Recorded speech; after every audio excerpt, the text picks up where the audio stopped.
Saturday, February 21st, 2026, AGNDD intelliReport topic.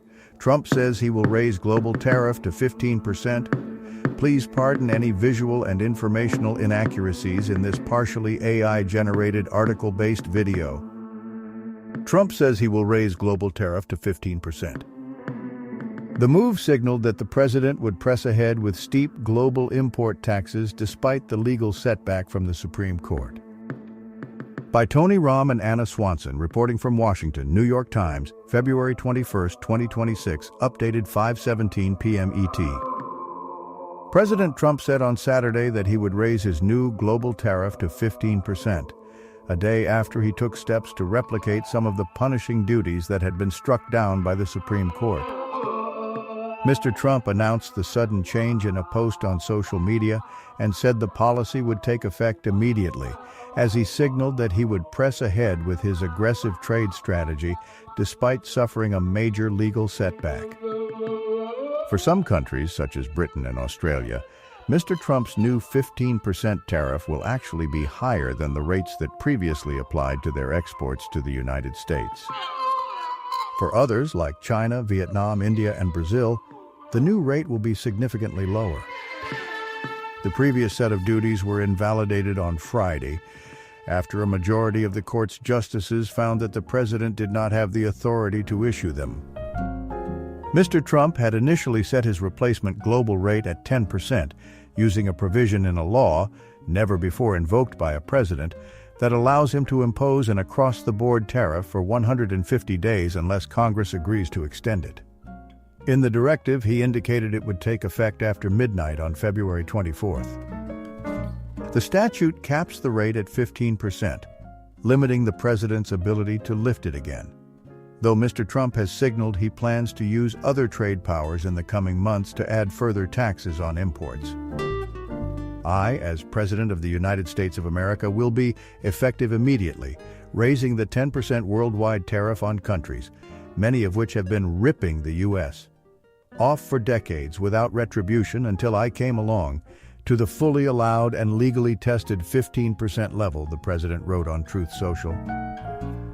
During the next short number of months, the Trump administration will determine and issue the new and legally permissible tariffs, which will continue our extraordinarily successful process of making America great again, greater than ever before, he continued.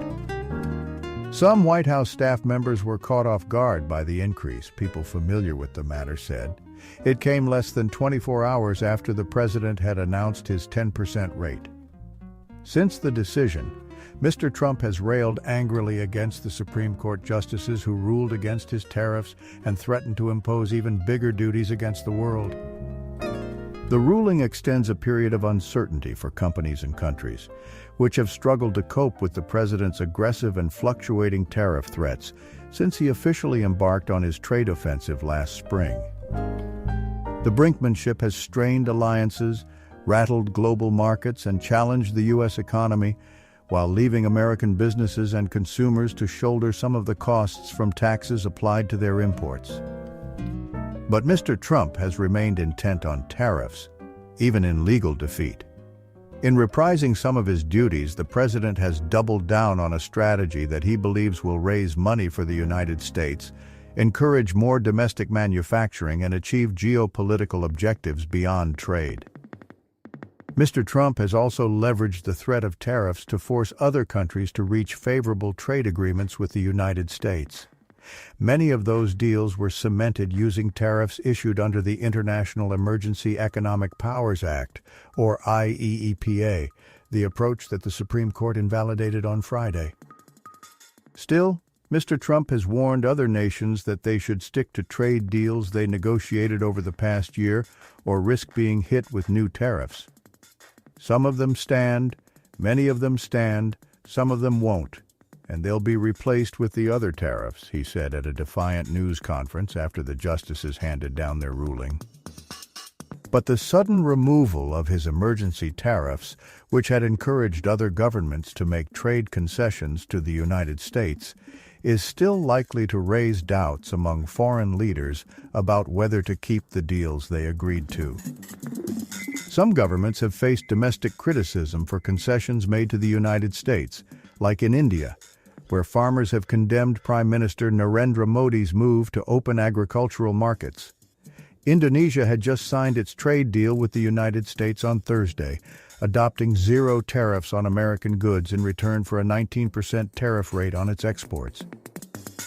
The Trump administration has indicated that it will use other legal authorities like Section 301 of the Trade Act of 1974 to impose tariffs on countries individually based on their trade practices. The administration has also suggested it could expand the national security-related tariffs it has issued on various industries like steel, minerals, and cars under Section 232 of the Trade Act of 1962. But those moves will take some time to prepare. In the meantime, exports from all countries will now face the 15% tariff rate, regardless of their trade practices or the concessions they have made. Some trade experts said that the flat rate could end up benefiting lower-cost producers in places like China and other Asian nations, whose goods would be relatively cheap even after a 15% import tax.